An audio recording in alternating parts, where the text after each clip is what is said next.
What is up, people of the internet? Welcome to an uncanny episode of the Creative Differences podcast.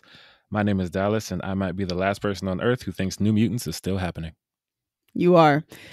and I'm Demi, and I am incredibly tired because I did a workout with my family this morning, and oh my gosh, I'm out of shape. But also, it's been 77 days and 9 episodes since I've been able to get all of the Creative Differences hosts on an episode. One day, guys. One day. And we're moving backwards because now Gabby and Colin are missing. So it's just the two of us today. Colin is having a technical issue. If we can somehow fix that in the time that we are recording, he might just pop in. But don't hold your breath. And to be honest, if he did, probably sound about the same. He doesn't say much anyway. Welcome to another Fancast Friday, ladies and gentlemen. You guys voted on Twitter, and you guys chose for us to do an X-Men Fancast. Yes, you did. It's actually kind of fitting that it's the two of us because a long time ago on a YouTube channel far, far away, we started an X-Men Fancast series. The link to that will be in the description. It's just me, Demi, and our friend Jesse. He's no longer with us in terms of podcasts. He's still alive, probably. But yeah, that link will be in the description. So if you're wondering why most of your favorite X-Men are not on this episode, you can find our picks for that. We'll also list them for you. Yeah, right now we're actually going to recap those X-Men from that one, and we're going to tell you guys who we chose for that. And if you guys want to know the reasoning behind that, you guys can go check out that episode. Dallas, do you want to just go back and forth with the characters, or do you want to just go through your entire list and then I go through my entire list? When there was going to be a few of us, I was going to say let's just do our list, but we can go back and forth, like just with the names. Dope. So the first one was Charles Xavier. I chose Pierce Brosnan, Richard Gere, and Jeffrey Wright. Yes. Demi likes to do 3 of everybody. I chose Bryan Cranston for Charles Xavier. For Magneto, I chose Rob Stewart, Harrison Ford, and Daniel Day-Lewis. And for Magneto, I chose Christoph Waltz and Daniel Day-Lewis. Nice. For Wolverine, I chose Grayston Holt, Travis Fimmel, and Richard Armitage, which I had to take off because somebody reminded me that he was in Captain America. Ah, yes. My Wolverines were Tom Hardy, Jensen Ackles, and Keanu Reeves. My Storms were Asia Naomi King, Yvonne Orji or Orjai. I don't know how to pronounce her last name. Sorry, I should. And Anna Diop. Yes, my Storms were Regina King and Gugulathu Mbatha. Got to say the full name. Her full name. My Jean Greys were Dakota Johnson, Lily James, and Allison Williams. Oh, yeah, I like those. My Jean Greys were Emily Blunt and Bryce Dallas Howard. My Cyclops were Theo James, Trey Byers, and Henry Golding. And my Cyclopses were John Krasinski and Ben Affleck. And finally, my Mystiques were Asa Gonzalez, Katie McGraw, and Natalie Dormer. And my Mystiques were Charlize Theron and Sophia Boutella. As I said before, if you guys would like to hear our reasonings behind all those choices, you guys can check out that episode on a different YouTube channel. The link will be down below, but also in this video. The rules for this fancast is you're not allowed to use any actors in the MCU because we are casting for an MCU X-Men series, and you are not allowed to cast anybody from the previous Fox X-Men series. Sounds good to me. Need some new blood. Yeah, and you don't want to confuse people. That too. So our first character on the list is Hank McCoy, aka Beast, one of the original X-Men whose mutation has given him a more animal-like physique, as well as superhuman abilities like enhanced strength, speed, and stamina. Beast is known for his genius intellect and his scholarly behavior, but he's also a bit of a joker. Dallas, who'd you choose? That is perfect. I was struggling with my Beast because I had chosen a long time ago Brian Tyree Henry, and then the MCU stole him for Eternals. So I was struggling, but I figured it out. I feel like he should be a large man, kind of inherently. Like, your name is Beast, even when you're not all blue. You should just be a big dude. So my Beast is Cameron Britton, and he is most well known for Mindhunter. He played Edmund Kemper, and he got an Emmy nomination because he was amazing. He's also Hazel on Umbrella Academy. And I think those two characters... Okay. Yeah, you know him. The one who hangs out with Mary J. Blige. I was like, I didn't know that name. And I was like, who is this person? And you know how I am. I know the most obscure of actors. You know everybody. But yes, he's Hazel from Umbrella Academy. And just those two roles alone pretty much encompass everything I need from Hank McCoy, because Edmund Kemper is a large, very smart man who speaks in a very scholarly way and very calm. He also happens to be a serial killer. So he has a very physical, intimidating presence, but he has that intelligence that you would need for Hank McCoy. And then Hazel just has that sweet charm that you love. And something I found out on Wikipedia, Cameron Britton was actually a teacher before he was an actor. He worked as a preschool teacher for 8 years, where he taught he taught special needs children from 18 months to 3 years old. And that is just the sweetest thing I've ever heard. So yeah, Cameron Britton, he's great. I want him to get more work. He would make a great Beast. So that's really funny that we both chose serial killer actors for the role of Beast, because I chose Michael C. Hall, who is most well known for Dexter. Oh, yes. He's incredible on Dexter. Very, very intelligent, but he's also a little bit more socially awkward, which is kind of the point. And he's socially inept on Dexter, which is the point. And Beast is definitely not socially inept. But I just think Michael C. Hall is a really, really good actor.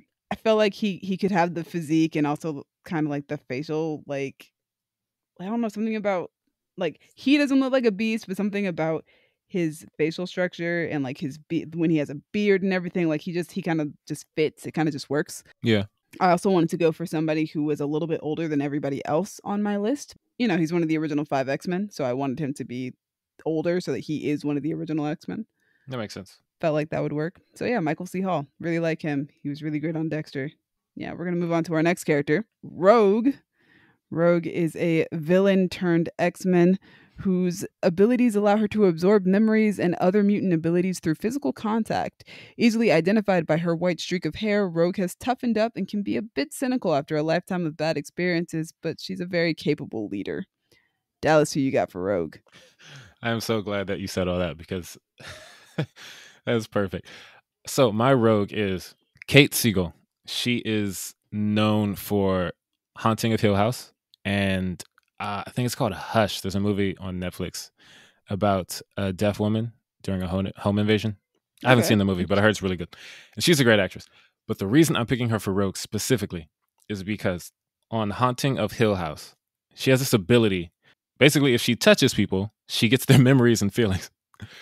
And she wears gloves to avoid contact with people, because that is overwhelming. It's overwhelming. It has made her cynical over time. Like, basically everything you just said is Theo on Haunting of Hill House.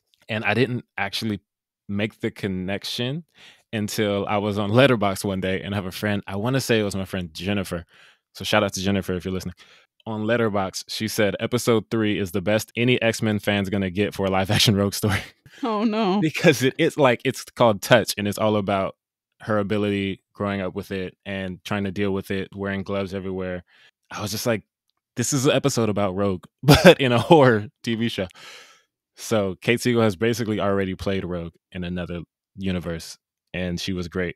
And she's an amazing actress. Demi, you might remember when we were at the studio in that last life of YouTube, we showed you the scene where she breaks down talking to her sister.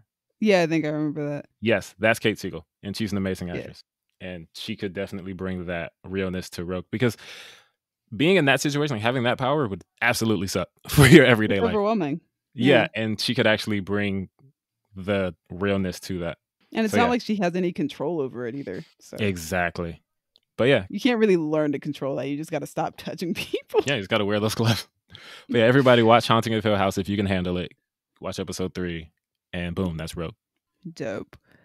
I have 3 choices for Rogue. Of course, let's do it. There are age ranges. So the first choice that I made was Danielle Rose Russell, who is most well known for the originals and legacies and Wonder. Okay. She's a really great young actress. She's about 20 years old, and I chose her because I thought it would be really cool to introduce her. You could introduce her the way that she's kind of introduced in the comic books, where she steals Carol's powers, but also Rogue is Mystique's ward in a way. So I thought it would be really interesting to start her off as a villain and then watch her grow as the X-Men series would progress. And with Danielle being so young, it would work out that way. You would just kind of watch her grow with the role. That sounds pretty dope. Yeah, but Rogue is also kind of, like I said, she had a lifetime of bad experiences, and that's kind of her character Hope on Legacies. Hope has like basically lost her mother then lost her father, and she just consistently just loses people. Just bad things just happen to her, and it's very much made her very jaded. And I think Danielle could pull that off really well. I've really loved watching her grow as an actress on Legacies, and it would be cool to watch her play a superhero. She's currently playing a werewolf slash vampire slash witch. Nice. So, just let her play a superhero. It would be dope. But also, she's a great young actress, and I'd love to see her do more. My second choice is Tati Gabrielle from Chilling Adventures of Sabrina. This was a recent choice. Yeah, I think. Have you fan cast her before? I had her as the bonus fan cast for Treasure Planet. Got it. Okay, yeah, I remember that name. Yeah, she's really dope. And like her character Prudence on Chilling Adventures is kind of cynical. She's not cynical, but she's very kind of jaded, very chilly attitude type of thing. And I think that Tati could pull that off really well. She's got the tough exterior, but there's a lot of heart down underneath all of that. Nice. So yeah, also inspired by the I really wanted to cast a Black actress after I saw that somebody did a fan art or some sort of art of a Black Rogue and Gambit, and I really just wanted to cast a Black actress as Rogue at that point. Plus Rogue is like a Southern girl, so Southern Black girl would be really dope. I agree. And then my final choice is Summer Bishel, who is most well known for The Magicians. Azula, right? Yeah, Azula. I still, seeing as I just finished The Last Airbender, I was watching the show and it made me so upset because I was just like, M. Night, how did you miscast everybody except for her and the girl who played Yue? Like, ethnicity wise, they're both off. They're not quite right. But acting wise, I was like, how did you mess this up? Summer Bishel would have destroyed as Azula. There is a different universe where that movie is actually good, and Summer Bishel just has killed that role. Yeah. Because she's so good at playing characters that have really hard exteriors that you can barely get through, which is why she's on my list for Rogue. She's really good with the dry wit, and it's really hard to explain just how good she is. I talked about her a lot in our favorite actors of the year and favorite characters of the year recap episode at the beginning of this year, because of an episode that she did of The Magicians. So I would just highly recommend checking her out on that show. Specifically, I think season 3, episode 10, which is an episode that is, based around her character. Yeah. Because she shows off a lot of really great emotional range. She can be really funny. She's got great comedic timing, which works for the MCU because the MCU does like to have its quippy one-liners. So I know she can pull those off because she had a lot of great ones on The Magicians, but she can also do the very tough exterior, really afraid of getting close to people type of thing. And I would love to see her do that. But also, I just want to see her do more stuff. And The Magicians literally just ended. So yeah, give my girl a movie, a superhero movie to be specific. So we can't bring up Summer Bishel without bringing up the fact that she was born in Pasadena. Pasadena, what's up? I think she actually lives out here now. Oh, dope. We're going to say what's up to her. The next character on our list is Kitty Pryde, who is one of the youngest X-Men whose ability of intangibility allows her to walk through walls. Kitty can be a bit mature for her age and is highly intelligent, though she is still a bit awkward. Who you got, Dallas? That's perfect. I have Sophia Lillis for Kitty Pryde. Sophia Lillis is probably most well known for It and It Chapter 2. She plays Beverly. She's also in Gretel and Hansel, which probably nobody saw. And she just came out in... Yeah, really? That didn't seem like your kind of thing. I don't do horror movies, but I wanted to see Jessica DeGao. Gotcha. Yeah, I wanted to see Sophia Lillis, but I didn't watch the movie because I just didn't feel like it. She's also in a new Netflix show called I Am Not Okay With This. I've heard of that show. Yeah, in addition to her just being an amazing actress. And I Am Not Okay With This, she plays a teenager with a fiery streak to her, and she has superpowers. So she's kind of already there. Personally, I wasn't a super big fan of the show, but that's not her fault. It just wasn't really my thing. As far as her acting goes, it's always amazing. She is more mature than her age lets on in the show, and she's a bit awkward. So all that works out. Sophia Lillis, Kitty Pryde. I'm going to start off with an honorary mention, and the only reason I'm not going to talk about her hardcore is because she's already rumored to be in an MCU property, and that's Haley Steinfeld, who I think is literally the most perfect person to play Kitty Pryde. That's funny. She was my Kitty Pryde until they announced that she's in the Hawkeye show or something, right? Yeah, she might be playing Kate Bishop on the Hawkeye show. That's not confirmed yet, though. So I just want to It's not confirmed. It was just rumored, and it still hasn't been confirmed. So until that's actually confirmed, I'm just going to keep her honorary so that people know that I still think she's really perfect for the role. Okay, cool. I'm going to go ahead and I'm going to piggyback on that because she was literally who I had for Kitty Pryde, and I took her off because I thought that was confirmed that she was in that show. Yeah, it's not confirmed. Even they've done interviews with her, and she's hasn't confirmed or denied it yet. So until then, I think that she's the perfect Kitty Pryde. Yes, but no disrespect to Sophia Lillis for me. They're both amazing, and they would both be great at it. Haley was just my first choice. Yeah, Haley's just she'd be great. But on to my other choices. My first one is Maria Gabriela de Faria, most well known for Deadly Class. Right. Really love her. She's really great on Deadly Class. That character is completely different from Kitty Pryde, but I've seen her on another show that was a Christmas sitcom The Moody's, and she was, just this really sweet girl on that. I mean, to be fair, Maria is also, her character on Deadly Class is also named Maria. Right. So whenever I differentiate between them, I call the character Maria and I call the actress Maria Gabriela. So Good to know. Reference. Maria is also very sweet, has a lot of heart to her, but she has to be really tough because she's at a school for assassins. I feel like Kitty just always has come off as really sweet to me. She's just also very, very smart and a little bit more mature. And I think Maria could also pull off the awkward if she needed to. But yeah, she's a really great actress, and I want to see her do more things. And I was very happy when Deadly Class got canceled that she immediately had something else. So hopefully that continues for her. She was just recently got married. Congratulations to her.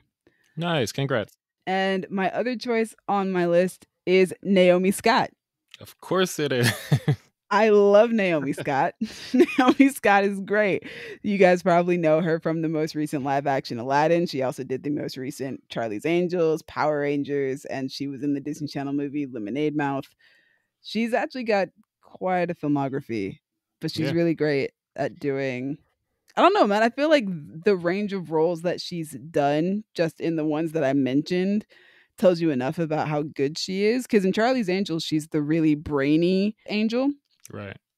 And like kind of naive and doesn't know what she's getting herself into, which is kind of what Kitty is when she first joins the X-Men. But she's really excited about doing it. Yeah. She's the new kid. Yeah, she's the new kid on the block. And then you've got, she played Princess Jasmine in Aladdin. And in that movie, she's very regal, very independent, in charge, maybe even ahead of her own age because she wants to be queen, or well, she wants to be sultan. And then Power Rangers, her character is kind of still discovering who she is, high school student who does a really awful thing. Yeah. But she does a really awful thing, but she is trying to be a better person, I would say. Yeah, you could say that. And then in Lemonade Mouth, she was kind of a kid who was under a lot of pressure from her parents to be a certain way and to act a certain way. And, that's just a lot of different roles within like the good girl category. And I think that she could pull that out for Kitty Pryde. And it would be dope. I would also love to just see Naomi Scott play a superhero. She's great. I do think that would be pretty dope. She's really cool. And like, if you're not going to give me a Power Rangers movie where I can watch her play the Pink Ranger again, like, then yeah, I need her to do something else that's really awesome and big. It's funny you said do something else that's really awesome and big because Kitty Pryde has a relationship with Colossus, and he's really big, and she does him. We can move on. Just wanted to say that. Oh, that is a connection. It is. But moving on. Oh man, the next character on our list is Remy LeBeau, aka Gambit, who is a mutant with the ability to create, control, and manipulate pure kinetic energy. And he's also very well known for using these gifts with his staff or a deck of cards. A ladies' man, Gambit is known for his charming personality, which he uses to hide his inner demons. He also hooks up with Rogue. Dallas, who you got? Yes, he does. I have two Gambits, and nice. They are both very charming in very different ways. So I'm just going to get my first Gambit is Shia LaBeouf, because Gambit is Cajun. Like, oh, yes. Cajun to the max. He's very well known for it. He says words like shitty and mon ami and all that stuff. Hardcore accent. Yeah. And so is Shia LaBeouf. He's just so lovable. Like, I think most of our generation have been fans of Shia LaBeouf since we were kids. Yeah, because even Stevens. Exactly. And with all of the craziness that he's gone through, like all the different kinds of things he's been into, I just can't help but love him. Like he's that dude. He's so nice and friendly. He was on the Hot Ones, and it's one of my favorite episodes because he's just so nice. And I just want good things for him at all times. But also, he's a really good actor, and he really dives into his roles to the point where sometimes it can get a little heavy. Like on Lawless, he allegedly got in a fight with Tom Hardy because he was drinking moonshine. I don't know. I wasn't there. I feel like he could definitely dive into the role in a way where he would play it convincingly, and he already has that lovable Cajunness to him. Number 2, Trevante Rhodes is my second Gambit. Nice. I can see that. Yeah. It's funny because you're talking about having a black rogue in Gambit, and I was like, I have a black Gambit. Trevante is one of the smoothest dudes in Hollywood right now, and he's from Louisiana. Is he from Louisiana? He is. I remember when I was first looking up people for Gambit, I was looking up actors from Louisiana, and I landed on him, and I was like, that's perfect. But yeah, he's from Louisiana. If he has to, up that accent or whatever, I don't know what they sound like down there, he could definitely make it convincing because that's where he's from. I definitely know what they sound like down there because I have family down there. That's true, you do. Does Trevante Rhodes sound like them at all? You know what? I don't think I've actually heard him speak a lot outside of his movie roles, but no, I would say no. He does not the heavy Cajun accent, no. Right. And I feel like even if that's not his normal accent, he's probably grown up with people who sound like that. He could turn it on, turn it off. This is what you get dialect coaches for. Exactly. And he probably wouldn't even need a really good one. But yeah, Gambit is super smooth. Trevante is super smooth. We know he can do the action stuff like he did in The Predator. He was The Predator the one that just came out? Yes, The Predator. Yeah, The Predator, Predators. You got to work on your names, guys. But anyway, he was great. He was one of the best parts of that movie, him and Sterling K. Brown, in my opinion. And yeah, now I'm rambling. But he's smooth as hell and he's from Louisiana. That's all we need. Cool. I've got 3 choices for this one as well. Obviously, because my rogues went through like age, I had to match them up by age. Yes. It was like, all right, now my Gambits also have to match up by age, or else it's just going to get weird. So to go with my Daniel Rose Russell rogue, I have Jordan Fisher. This is probably the 3rd time I've fan cast him with something, but I don't care. It's not going to stop because Jordan Fisher is great. Jordan Fisher is probably most well known for Liv and Maddie. To All the Boys I Love, P.S. I Still Love You, which I just watched recently. Gosh, and a couple of other things. He's done a lot of stuff, but he's very charming. Literally watching To All the Boys, I was just like, why are you so charming, my guy? Like the amount of charisma that oozes off of that boy. But he's also very talented. He's a very talented actor. He's a very talented singer. I think he could really pull off that Gambit charm that you're really looking for. Like I feel like he just walks on the scene and you just like, dude, why are you so smooth? Why are you so cool? And I feel like Jordan Fisher can really embody that because he's such a nerd, but like he's still so cool. And like it's awesome. But yeah, Jordan Fisher, he's great. You guys should check him out if you haven't before. I've mentioned him enough times that you should just check him out. My second choice is Charles Michael Davis, who is probably most well known for the originals. He was also on Grey's Anatomy for a bit and The Game. Which one is he on The Game? On The Game, I think he played like a quarterback. He played a receiver, I think, that replaced Malik. Oh, that guy. I've seen that guy. I just Googled him. I remember who you're talking about now.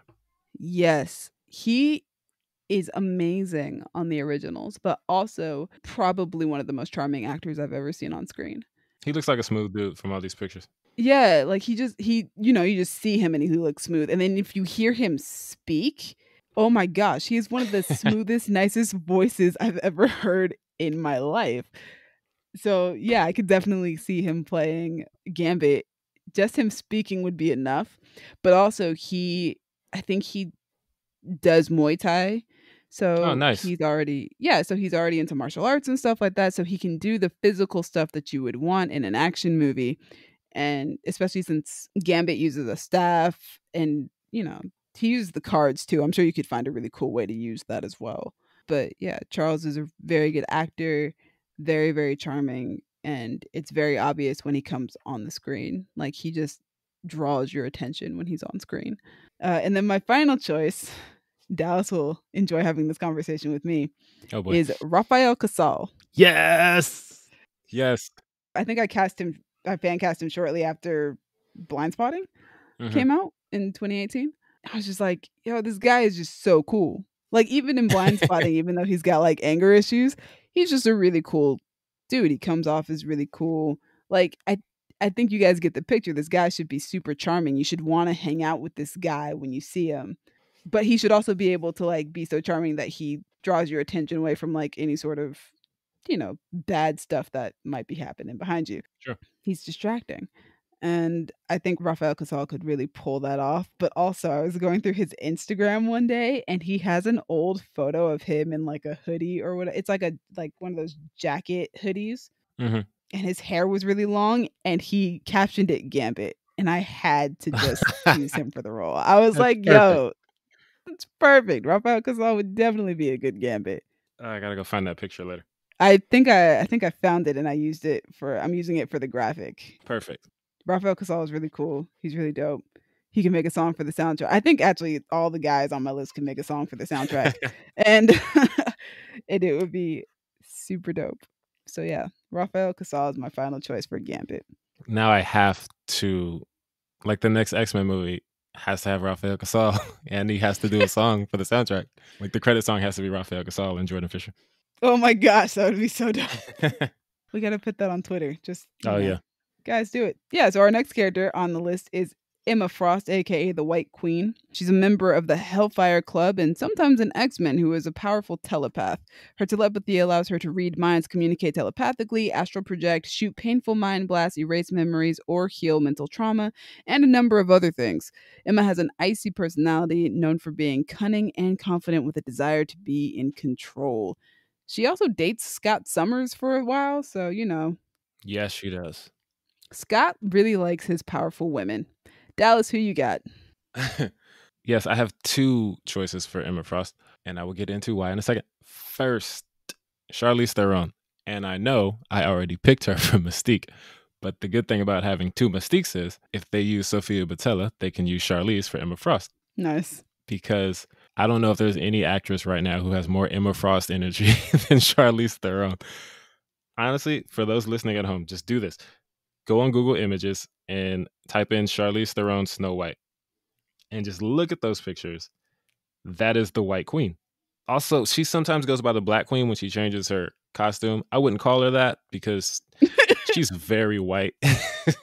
And it's just we're not going to call Emma Frost the Black Queen. We're just not going to do it. I don't think I've ever seen Emma Frost in a black outfit. Yeah. Sometimes she switches it up. There's a comic panel where she says it's not my normal color, but I rock with it. And, she looks amazing as always. Just like Charlize. Charlize has black outfits. She has white outfits. She always looks like a queen. I'm not going to call her the Black Queen. I know you're from Africa, but like, nah, you're still white. But yeah, fair. Just like look at her filmography. Look at her face. Just look at the way she carries herself. Like, yeah, bro, that's Emma Frost. But I was trying to get myself to not pick Charlize because I had already picked her from Mystique, and I was like, nah, man, that's cheating. You gotta go. You gotta go harder. Expand. Exactly. Broaden your horizons. Yes, and then I was like, I'm just gonna write her down anyway. But I have another Emma Frost, and that is Vera Farmiga, because Vera Another Farmiga, favorite of yours. Another favorite of mine. She's an amazing actress, and she also has that Emma Frost energy, depending on the role. She has a lot of range. Like when I think of Vera Farmiga now, I always think of Bates Motel, and there's just something about her in that role. She plays it so well, and Emma Frost has gone from freaking Queen of the Hellfire Club villain to X-Men dating Cyclops. And that range in between Vera in Bates Motel goes from loving mother to freaking crazed killer inside her son's head. She's got the range. And there's something strangely alluring about her to me. And it's bothered me so much because that show is so weird. And it just gives me confusing feelings in my head. But anyway, Vera and Charlize are both old enough that if they hooked up with the actors I have playing Cyclops, it wouldn't be weird and creepy. Okay. Yeah, I didn't want to aim too low because John Krasinski and Ben Affleck are both in their 40s. So I forgot who you had chosen for Scott, but yeah. Yeah, so I had seen a lot of Emma Frost who were a lot younger, and I was like, we're not doing that today. We've seen enough of that in Hollywood. And, Ben Affleck's real life. But as far as my movie goes, we can just avoid it. Oh, so yeah, those are my Emmas. Wrong. Those are my white queens. And that's a weird sentence to say, but those are my white queens. It is. Speaking of those age gaps, though, I also had to make sure that my age gaps weren't too weird because I was like, if you want the option of putting her with Scott, then I don't want it to be weird. Exactly. So my first choice on the list is I'm going to go with Olivia Taylor-Dudley, who is also most well known for The Magicians. Right. This girl is so talented that they had her play like 3 or 4 different versions of her character on top of playing like 2 other characters that were not her character. So Wow.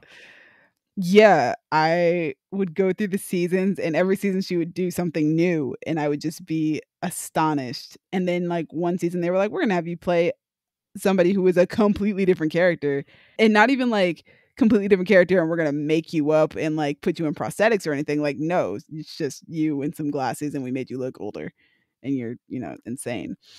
All right, that works. But yeah, she's played like 3 or 4 different versions of her character Alice on The Magicians. There was the really kind of introverted, shy, keeps to herself all the time version of Alice, which is like the first season. The brainy, nerdy, smart girl who doesn't really like talking to people. And then there was the second season where that character loses her entire soul. Oh, that's intense. Yeah, so then, you got to play a sociopath version basically of your character. So a character who just does not care about anything at all. And your main motivation is your own pleasure, your own like satisfaction. And then I think season 3, she had to play the version of her character who was coming back down from being a person who didn't have any sort of sense of morality and coming down from being like an all powerful being. And, there's kind of a trauma that comes with that. How do you go from being all powerful to not having any power, or to having power but not a lot of power at all? It's kind of a whole thing. And she plays all of these different versions of this character so very beautifully and so very well. Also, if you're into horror movies, she's in a movie called The Vatican Tapes. She's done a number of horror movies, actually. She's in the Chernobyl Diaries as well. I saw that. She's in a Paranormal Activity movie too, apparently. Yeah, I love her, but I can't watch everything in her filmography. Which is why I'd love to see her in an X-Men movie so that I don't have to watch horror movies. But she's really great. And she's also a big nerd. I've seen her in a couple of Nerdist videos where she plays superheroes in their parodies and stuff like that. Nice. She's really cool. And she, white girl, blonde hair. Emma Frost. There you go. And then my other choice is Yvonne Strahovski, who is most well known for Chuck, Dexter, and The Handmaid's Tale. I have heard of her from you. Yes. She's one of my favorite Australian actresses after I saw Chuck, and I just started watching stuff that she's in.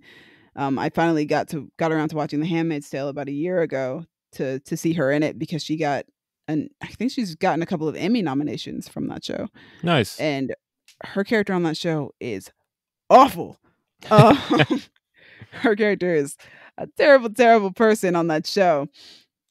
And it's really weird because occasionally they get you to sympathize with her and then they're like, nah, but remember, she's awful. And yeah, that feels like Emma Frost to me. I was going to say, yeah, that sounds perfect for Emma Frost. Yeah, Yvonne is really good at that type of stuff. She's also about to be in a Netflix series that's coming out I think it's called Stateless with Cate Blanchett, I think. Alrighty. So she's a really great actress. I think The Handmaid's Tale is like the perfect example of why she would be really good at playing Emma Frost, but she does not need to be as evil as she is on The Handmaid's Tale, which is saying something because Emma Frost is a villain sometimes. Right. But also she was really great on Chuck. She was the action girl on that show. She's a CIA agent, so doing a lot of stunts, a lot of gun toting stuff like that. So she can do the in shape stuff. I think she's about to be in a movie that's going to be released with Chris Pratt. I think it's called Tomorrow's War or something like that. But again, doing a lot of action, guns, stuff like that. So this is kind of like her wheelhouse, Sounds like it. So she can do all the action stuff, but she can also do the drama stuff really well. And, is very critically acclaimed for that. Marvel, your move. You like your critically acclaimed actresses to be superheroes. Yvonne Strahovski. You didn't give her Captain Marvel, which is what I was hoping for. So right. There's still an option here. Is that your last Emma Frost? Choices. That is my last Emma Frost. Well, I have a question. Speaking of critically acclaimed Australian actresses, I'm surprised you didn't go with Margot Robbie. I No, I can't do Margot Robbie because in my head, Margot Robbie in the MCU was always going to be perfect for Yelena Belova. Ah, I got you. And I can't get that out of my head enough to pick her for something else in the MCU. I thought that I think Florence Pugh is going to be magnificent as Yelena Belova. Right. But before Florence was cast, I very much had it in my head that Margot Robbie, were she not Harley Quinn, would have been the perfect Yelena Belova. Yeah, I kept seeing Margot as Emma Frost in different people's like fan cast lists, and I was like, I feel like Demi's gonna cover this. Nah, definitely Yelena Belova all the way. But she's killing it right now as Harley Quinn. So Yes, that's true. She's awesome. Whatever Margot wants to give me as Harley Quinn, I'm not going to complain. Makes sense. Our next character on the list is Bobby Drake, aka Iceman. Bobby Drake is a cryokinetic mutant. In other words, he has ice powers. Iceman. Bobby can be very honest and has great emotional transparency, but can struggle with his self-confidence. Dallas, who you got? My Iceman is close personal friend of the show, Rafael Casal. That's so great. Yes. Disclaimer, Rafael Casal does not know who we are. He is not our close personal friend, as much as we wish he was. We just say that because when we made a blind spotting review on our YouTube channel, he tweeted that he liked the review, and it was the best thing that ever happened to me. Anyway, yes, Rafael Casal is just one of the coolest people in the world, given everything I've seen. Go back to what Demi said about Gambit, because I really cast him because he's so cool. And he's a great actor. And just based on his performance in blind spotting versus him in interviews, he has range. I want to see him or hear him rap from the perspective of Iceman in the credits of this X-Men movie. Yeah, but also Iceman should be cool. He's always been cool to me, from the cartoons, the video games. He wasn't as cool in some of the X-Men movies. He had his moments. I loved him in the X-Men movies, but that's because I love Shawn Ashmore, who is also a birthday twin of mine. Shout out to him. Oh, nice. Aaron Ashmore. Yeah. Dope. We share a birthday. He was cool-ish. Like, he definitely had his moments, but then sometimes it's just like, man, be cooler. I wouldn't have to tell Rafael Casal that. So he's my Iceman. Yeah. I forgot to mention earlier that Rogue is actually it's probably my favorite X-Men. But yeah. I feel that's why there are 3 options for her.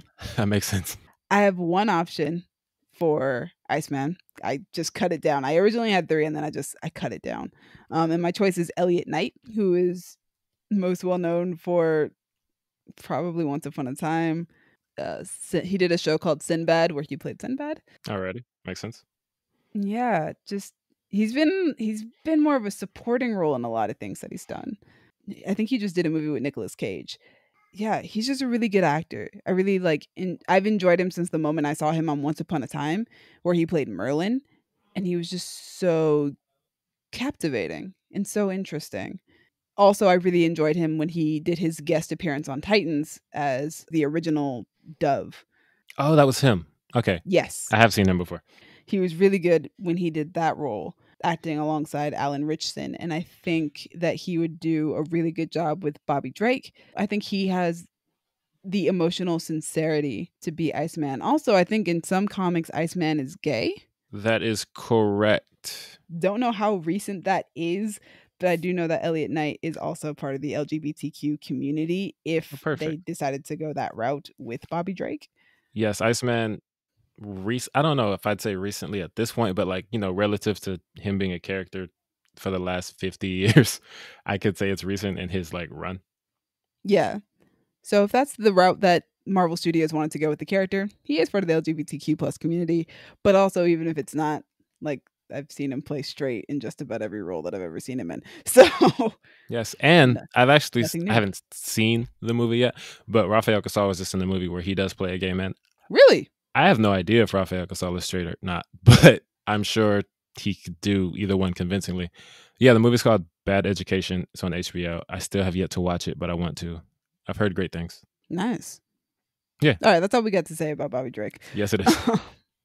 The next character and the final character on our list is Kurt Wagner, aka Nightcrawler, a mutant with the ability to teleport who is easily identifiable by his blue skin, fur, and prehensile tail. He's got a swashbuckling personality but can be indecisive at times. He's also a bit of a flirt. Dallas, who you got? My Nightcrawler is Andrew Garfield.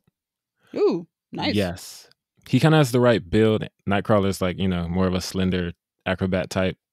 Yes. Andrew played Spider-Man, so he's a convincing acrobatic superhero, jumps around a lot. He's just super likable. Honestly, he has been since The Social Network. Since seeing him play Eduardo in The Social Network, nothing is going to make me dislike Andrew Garfield. Oh, I love him in The Social Network. Yeah, he's great. He's a good actor. I could see him throwing himself into that role. I don't have a lot else to say about that. He's a good actor. He looks the part. Just make him blue. I don't know if he can do a German accent, but it was very difficult to find actors of German descent that I know. So I didn't. So I landed on Andrew Garfield. So I remember when we were originally casting this role, Dallas asked us if we knew any German actors. And I was like, yeah, I know one. And as soon as I said it, I went, oh no, now I need to put him on my list. So my first person on my list is Max Rimmelt, who is most well known for Sense8. At least he is in America. I don't know about everywhere else in the world because he's done a lot of German films, I think. Makes sense. Yes, Max is amazing on Sense8. He plays one of my favorite characters, Wolfgang. Wolfgang is a thief and does a lot of heists and stuff like that. Makes sense. So, gotta have a little bit of a kind of a cool streak in order to do that. But yeah, he's a great actor on that show. From what I've heard, he has a lot of range from the other work that he's done, which I have not seen, obviously, because they're German movies. I should. But I really liked him on Sense8. And yeah, once Dallas was like, he was looking for a German actor, I was like, I know one. And then I was like, oh, snap. I need to have Max as the character. Also, he would be, if I got my way with Natalie Dormer as Mystique, he could pull off playing her son. I think I can see that. Because that is a thing, ladies and gentlemen. For those who don't know, Nightcrawler is Mystique's son. Yes, Fox kind of trashed every canonical X-Men relationship for their movies over the years. So it's a lot. Made up their own. Yeah, it's a lot. Like seeing, oh my God, in X2, seeing Mystique and Nightcrawler just talking like strangers made me so mad. Yeah. I was like, bro, this is your mom. They at least tried to do the familial relationship with Quicksilver and Magneto in the later films. Yeah. But like, it was fine, still just so weird.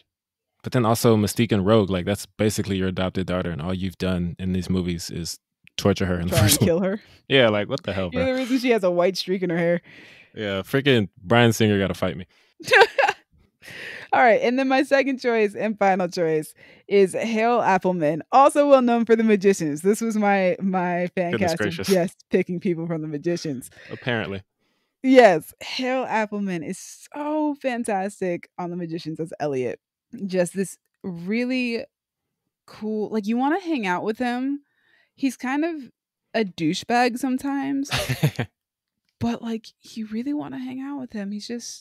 He can be really sweet, but also, yeah, he had a lot of emotional range on The Magicians. His character went through a very drastic change throughout the entirety of the show, from a guy who's very kind of not like superficial in the way of how he like expresses his emotions. Like he's not going to express too much to you, and he doesn't want you to see him being too vulnerable, and seeing him become a man who's willing to put down his walls and not be afraid of his emotions.